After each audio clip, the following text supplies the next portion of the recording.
Salim, fala Jacó. Você nem sabe, os patrióticos tá tudo eufórico com a historinha do suposto encontro do Pinóquio com o Pantalhão. Pinóquio com o Pantalhão? É ele mesmo. Eu vi um negócio desse. A Ouro Verde até chegou a falar, teve um jornalista lá dizendo que o Pantalhão ia receber o Pinóquio como chefe de Estado. Chefe de Estado. Só se for de Estado psicótico. Chefe de Estado. Ele não é chefe de Estado nenhum, rapaz. Ele é rachada, essas coisas todas, é mentiroso. Agora, chefe de Estado ele não. Ele não tem presidente de coisa nenhuma, o pai dele foi. Mas perdeu, agora ele não é nada, você é senador. E ele não é um senador assim pomposo, não, é um senador mais ou menos. Mas essa historinha que estão dizendo aqui, chefe de Estado, que vai receber, que isso, que aquilo. Pra mim isso aí é historinha de Cid F22. Esses caras tudo vivem com transtorno delirante persistente. Toda hora eles acreditam tudo que o cara diz, aquela mentira toda. O cara mente, o outro já fugiu. Né? E pior, nem te conto. O que houve? O Flávio Dino, aquele ministro lá, não é o Dino, não é mamãe, não é aquele Dino não, é outro Dino. É o Dino ministro. O Mário Frias quis tirar uma onda com ele, né? Mandou uma carta pra ele dizendo que vai encontrar ele ao vivo, depois, pra ele não ficar preocupado com aquele negócio. O que ele fez? Malandramente falou assim, se ele tá falando isso, ele está por dentro do assunto, então está citado.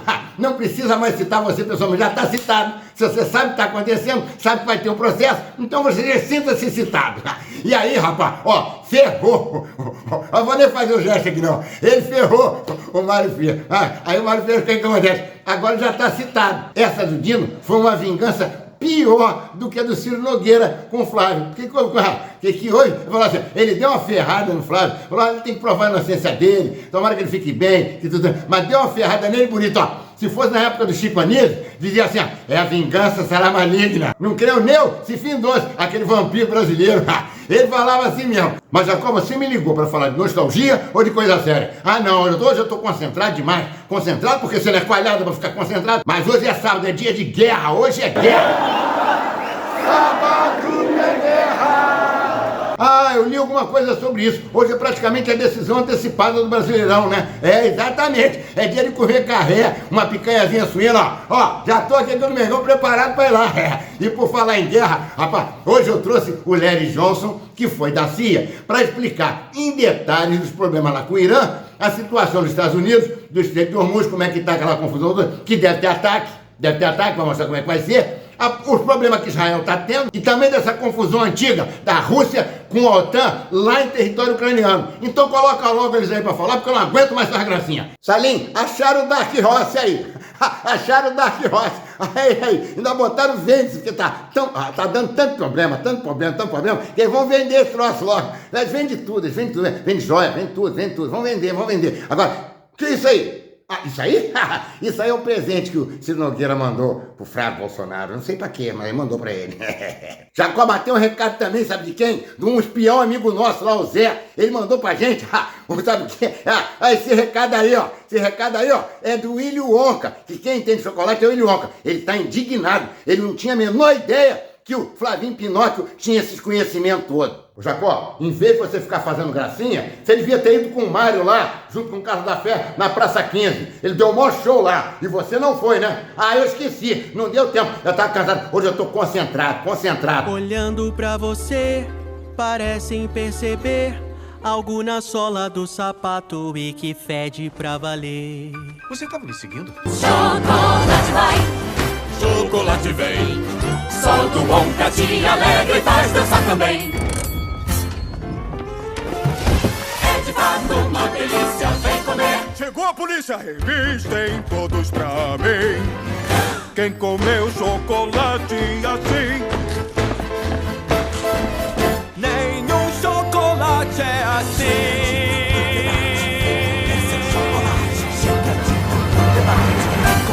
Chocolate, chega de tanto debate. Vem comer seu chocolate. Chega de tanto debate. Vem comer seu Wonka. É verdade mesmo. Só o Wonka dá prejuízo como mais ninguém. Se o problema persistir, então esse mal vai nos destruir. Vai ser o nosso fim. Mas senhores, algum chocolate é assim? Não, nenhum chocolate é assim. Chocolate vai. Tem algum chocolate assim?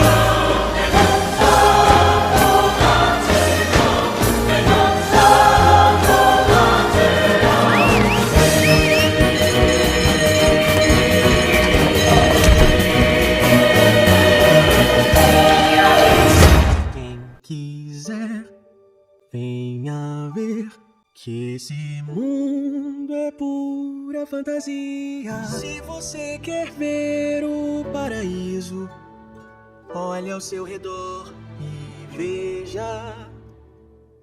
Abraçar alguém com força, tudo que se quer, pois então seja. Então coloca logo eles aí pra falar, porque eu não aguento mais essa gracinha. Tá bom, bota aí. Estamos mais uma vez com Larry Johnson, ex-analista da CIA, que também trabalhou no escritório de contra-terrorismo do Departamento de Estado dos Estados Unidos e que é autor no site Sonar 21. Tenho ouvido muita gente dizer que o Irã e os Estados Unidos provavelmente vão voltar à guerra agora. E durante esse cessar-fogo, que os Estados Unidos realmente queriam, pelo que parece, para rearmar um grupo e se preparar para uma possível, para mais uma rodada de combate. Mas a gente também soube, pelos serviços de inteligência dos Estados Unidos, que o Irã se rearmou muito mais rápido do que eles esperavam. Como você avalia essa situação? Bom, os Estados Unidos estão prontos para lançar ataques desde a declaração do cessar-fogo. Meu Deus, isso foi lá pelo dia 15 de abril, não foi? E agora já estamos quase no fim de maio. O problema que os Estados Unidos enfrentam agora é basicamente a Arábia Saudita e até certo ponto o Catar e o Kuwait. Eu deixo o Bahrein de fora porque primeiro é um país muito pequeno e segundo, foi praticamente devastado por ataques aéreos iranianos. Então, eles não têm muito peso em termos de petróleo, gás ou qualquer outra coisa. Mas a gente viu os sauditas mostrarem força há mais ou menos 3 semanas, quando depois que Trump anunciou o Projeto Liberdade para abrir o Estreito de Hormuz, os sauditas basicamente disseram: vocês não vão conduzir nenhuma operação aérea a partir do nosso território. Fecharam tudo. E isso foi real. O Trump pegou o telefone e ligou para o Mohammed bin Salman, tentando convencê-lo a desistir, tentando persuadir. Mas o MBS disse não, foi firme, e isso acabou encerrando aquela operação militar. Então, agora o Trump está pronto para agir de novo, mas parece que os sauditas ainda não voltaram atrás nessa proibição. E agora com o Hajj começando no domingo, e com esse fluxo de 2 a 3 milhões de muçulmanos vindos do mundo todo, a última coisa que a Arábia Saudita quer é se colocar numa situação em que possa ser atacada pelo Irã. E o único jeito de eles serem atacados pelo Irã seria se permitissem que o território saudita fosse usado para lançar ataques contra a infraestrutura iraniana e contra alvos civis no Irã. Porque o Irã, é claro, se isso acontecer, vocês, Arábia Saudita, Catar, Kuwait, se qualquer um de vocês participar ou ajudar nesses ataques contra nós, vai ser atingido.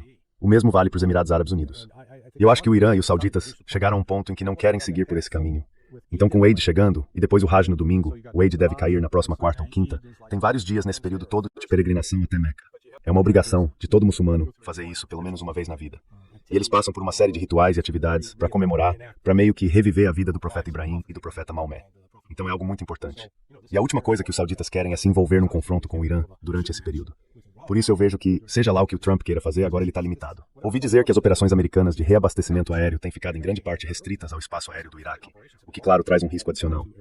Mas com os Estados Unidos sem poder atravessar a Arábia Saudita, basicamente, se eles não puderem sobrevoar o território saudita, isso realmente prejudica a capacidade militar americana e também a de Israel. Eles basicamente têm que subir pelo Iraque. E quando você força eles a passar, digamos assim, por um canal mais estreito, fica mais fácil para operações de defesa aérea. Eles não precisam se concentrar numa frente de 2.000 milhas, podem focar numa frente de 200 milhas, é uma grande diferença. Então isso já está em andamento. Há relatos de negociações acontecendo tanto em Teherã quanto em Islamabad. Os paquistaneses entraram com mais força. Eles têm, de certa forma, o apoio total da China e da Rússia para assumir um papel de liderança na tentativa de chegar a um acordo de paz. E se nada mais, isso pode nem envolver os Estados Unidos. Se eles conseguirem um acordo com os árabes do Golfo e com o Irã, e aí a Turquia também entra, talvez até o Egito, de repente os Estados Unidos ficam irrelevantes.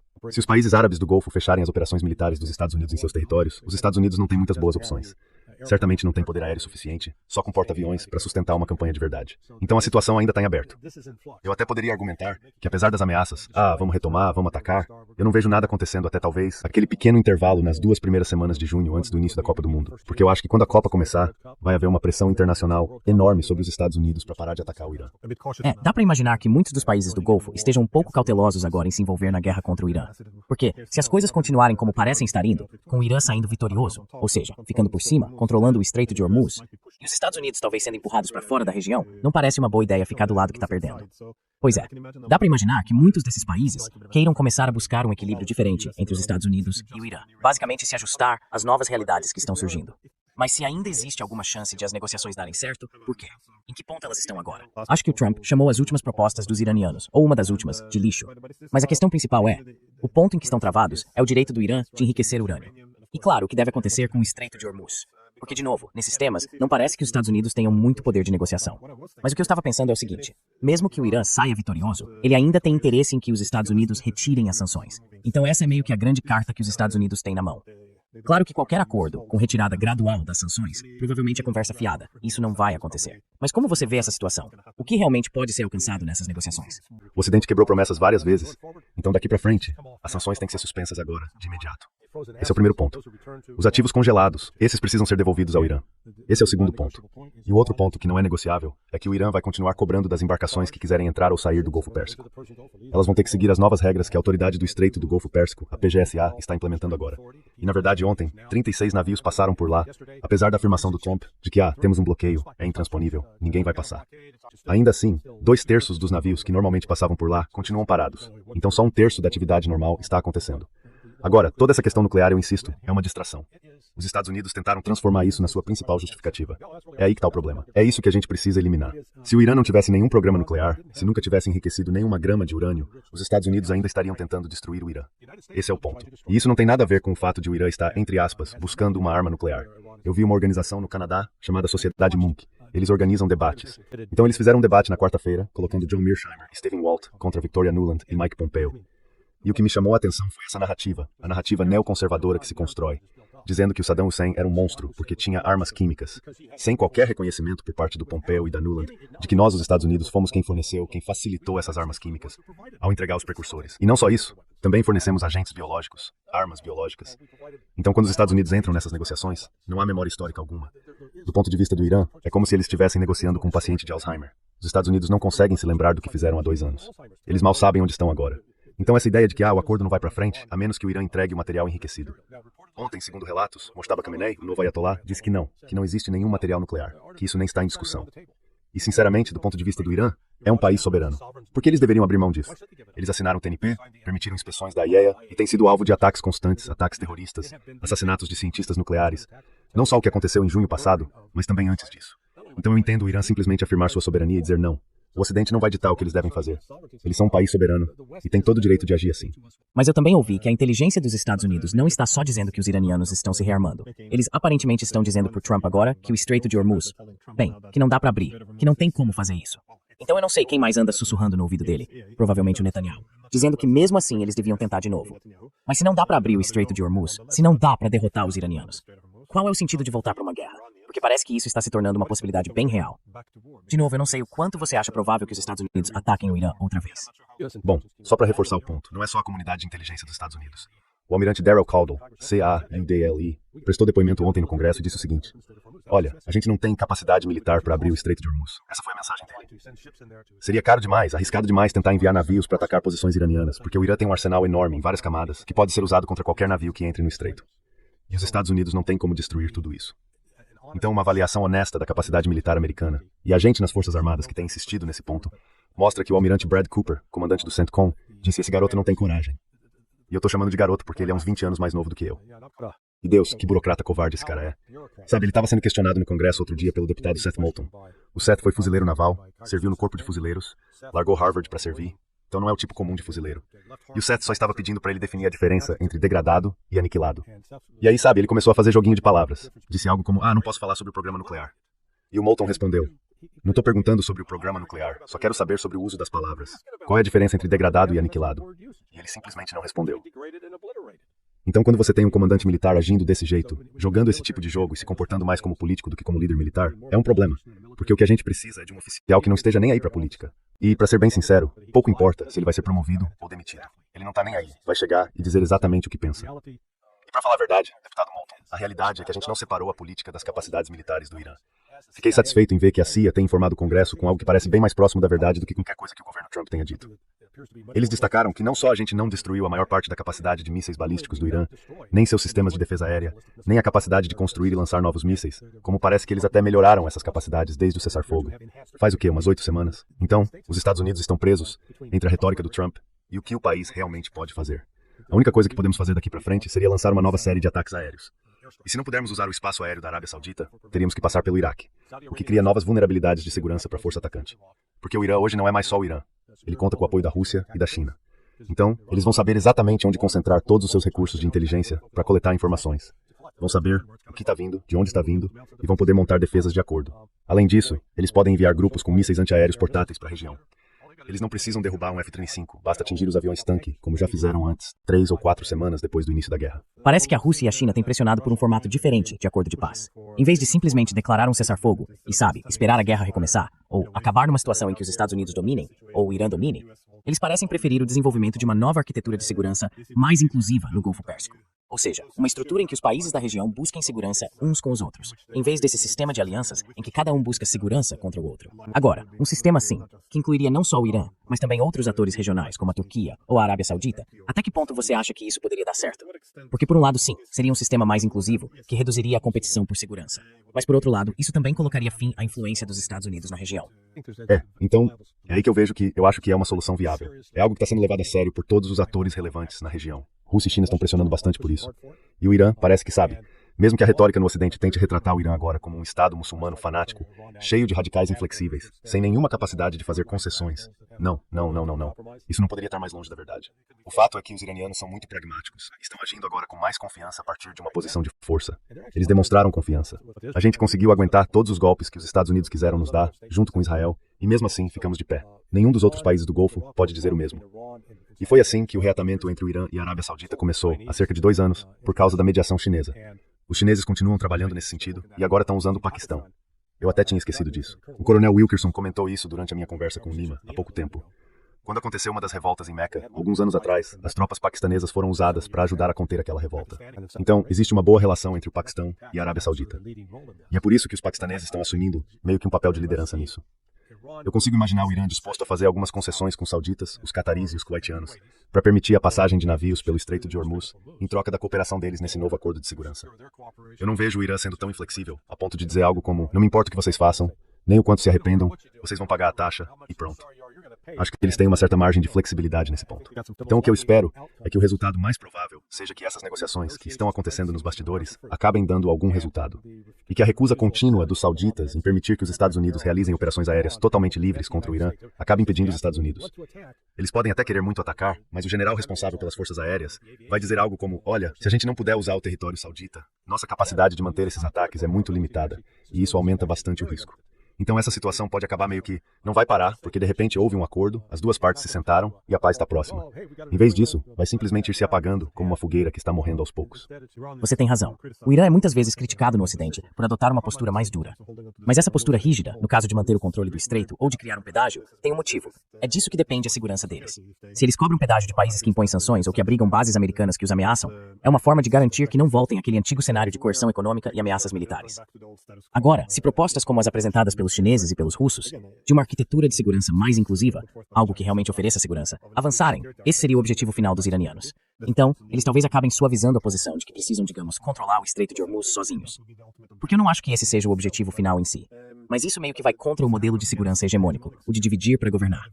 Porque enquanto os países do Golfo estiverem em conflito com os iranianos, os Estados Unidos têm a capacidade de enfraquecer o Irã e, ao mesmo tempo, garantir que os estados do Golfo continuem independentes e, portanto, obedientes.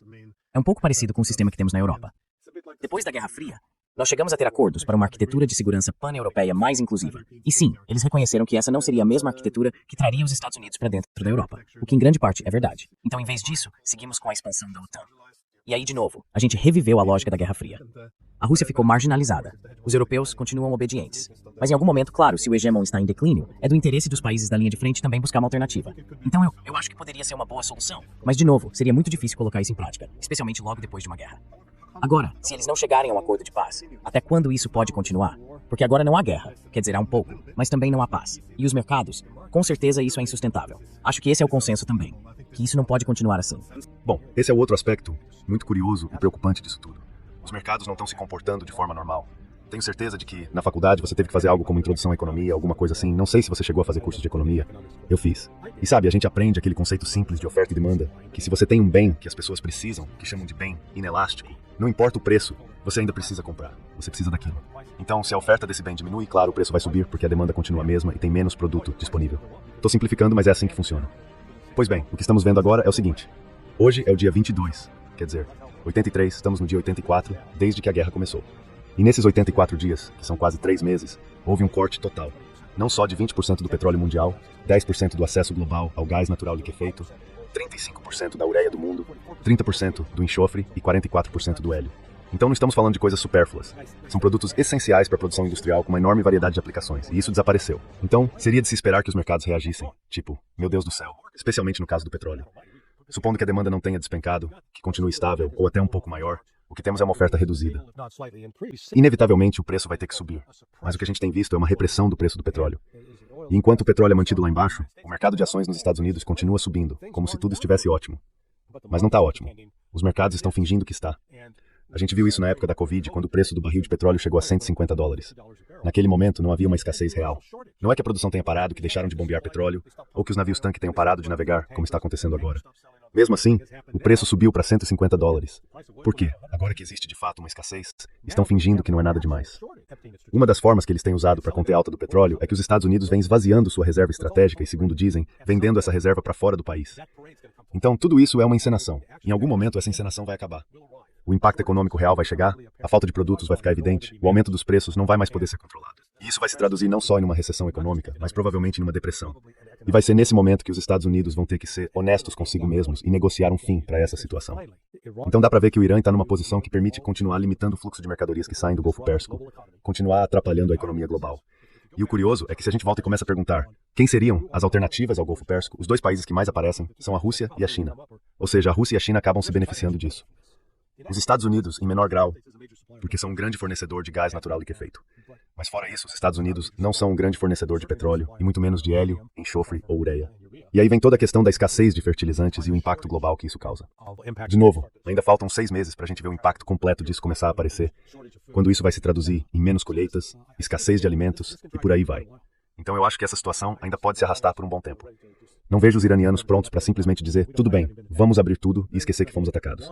O objetivo do Irã nisso é conseguir uma garantia firme de segurança, de que isso nunca mais vai acontecer. E eu acho que a China e a Rússia estão dispostas a oferecer essa garantia. Um ponto-chave para isso é envolver a Turquia, a Arábia Saudita, o Egito, e fazer com que todos entrem num tipo de acordo mais amplo, algo como o equivalente a uma OTAN da Ásia Ocidental, mas sem envolvimento do Ocidente. Bom, parece que a guerra contra o Irã e também a guerra na Ucrânia acabam sendo, na verdade, a mesma guerra. E talvez tenham até a mesma solução. O que a gente vê é um sistema hegemônico que entrou em colapso e que agora precisa de uma solução multipolar. Ou seja, não dá para um lado só ditar as regras, aquela ideia de paz pela força, como a OTAN gosta de dizer. Mas, ao mesmo tempo, é preciso levar em conta as preocupações de segurança do outro lado. E isso é algo que a gente não tem feito nos últimos 30 anos. Ou seja, discutir quais são as preocupações de segurança dos iranianos, dos russos, dos chineses e como elas podem ser respeitadas dentro de um arranjo de segurança. Isso é bem diferente da política de blocos que temos seguido. E aí fica a pergunta: se os Estados Unidos não conseguem derrotar o Irã numa guerra e precisam buscar um acordo, como é que o mundo vai ficar depois de uma derrota dessas? Se os Estados Unidos não conseguem derrotar o Irã numa guerra e precisam buscar um acordo, como é que o mundo vai ficar depois de uma derrota dessas? O problema é o seguinte, a forma como o Ocidente lida, não só com o Irã, mas também com a China e a Rússia, ficou bem clara nesse evento, o chamado Monk Debate. Aconteceu na quarta-feira entre John Mearsheimer e Stephen Walt de um lado, e Victoria Nuland e Mike Pompeo do outro. A questão do jeito que foi apresentada, esse é um grupo canadense, e espero que eles disponibilizem o debate online para todo mundo ver no YouTube. Por enquanto, é preciso pagar para assistir. A postura da Victoria, e na verdade a questão central do debate, remete àquela ideia de John Adams, de que os Estados Unidos não deveriam sair pelo mundo procurando monstros para destruir. E toda a premissa disso é, temos que lidar com esses monstros. Tá, mas vamos começar pelo começo. O que é um monstro? Um monstro é uma criação imaginária, não é algo real. É tipo Frankenstein, um monstro. A Shelley sabe que escreveu o livro, Mary Shelley, né? Foi uma criação de ficção. Então a gente tem essas criações fictícias, mas elas foram descritas assim. O Irã é um monstro, a Rússia é um monstro, a China é um monstro. Temos que parar os monstros. Essa mentalidade, infelizmente, eu diria, ainda domina nos Estados Unidos. Hein? E qualquer pesquisa que eu ouvi é completamente absurdo. Deixa eu te dar só um dado aqui. Esse é o Mike Pompeo, ex-diretor da CIA e ex-secretário de Estado. Ele é um idiota, um imbecil, um cretino. Deixa eu ver se encontro mais algumas palavras para mostrar o quanto ele é sem inteligência. Porque ele falou sobre os milhares de israelenses que teriam sido mortos pelo Hezbollah. E eu pensei, sério? Então, para quem tá assistindo, entra lá, usa o Grok ou o Cloud. Digita, quantos israelenses foram mortos pelo Hezbollah desde 1982? O número que o Cloud mostrou foi 872. 44 anos, 872. Agora, quantos palestinos os israelenses mataram? Bom, esse número passaria de 100 mil. Agora há pouco, o Cloud voltou e disse algo como 92 mil. Mas isso é sendo muito generoso, assumindo que todos esses corpos estão enterrados sob os escombros em Gaza. Mas o meu ponto é o seguinte, aqui estão os fatos reais. O país ou a entidade que mais tem matado pessoas de outro povo são os israelenses. O país ou a entidade que mais tem matado pessoas de outro povo são os israelenses. Não os palestinos, não o Hezbollah, não o Hamas.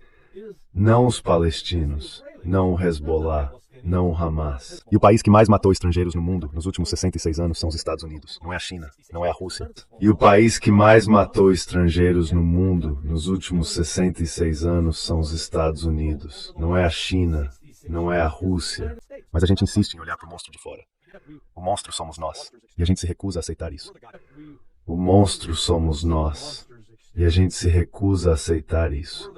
Eu acho que as pessoas confundem a ideia de continuar com o império e a dominação global com o ato de defender os seus próprios, como se o único futuro possível para o Ocidente fosse dominar os outros.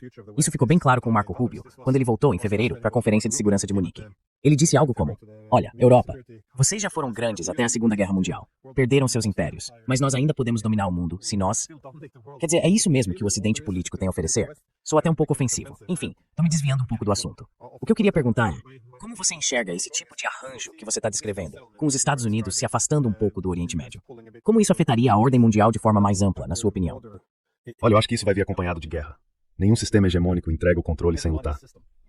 Mas o desafio que os Estados Unidos enfrentam, e se recusam a reconhecer, é que a gente não controla mais o próprio destino. O que antes era um país economicamente poderoso, porque tinha uma base industrial forte, foi em grande parte destruído. A gente era independente em recursos. Não precisava sair por aí conquistando outros países para ter acesso a coisas como minerais de terras raras. Agora precisa. A gente poderia ser autossuficiente em energia, mas com certeza não somos autossuficientes em fertilizantes, que são um componente essencial para a nossa indústria agrícola. E cada vez mais, a própria tecnologia que move a sociedade moderna está sendo produzida na China e não aqui, nos Estados Unidos. Então vai acabar sendo, digamos assim, o colapso econômico que vai servir como o grande alerta final para o pessoal em Washington, D.C. Eles não podem continuar com essa farsa que vem mantendo. E olha, no governo do Donald Trump, vamos ver, tivemos 12 meses em 2025, agora estamos no 5º mês, então dá para dizer que já são 16 meses de mandato. A dívida nacional aumentou em 2 trilhões de dólares. Ou seja, ele acrescentou mais à dívida nacional em 16 meses do que o Joe Biden acrescentou em, digamos, 3 anos. Então essa acumulação de dívida está aumentando. Não está diminuindo, porque as obrigações de gastos dos Estados Unidos estão disparando por causa da guerra contra o Irã. E ainda temos todos esses ativos posicionados no exterior, e por aí vai.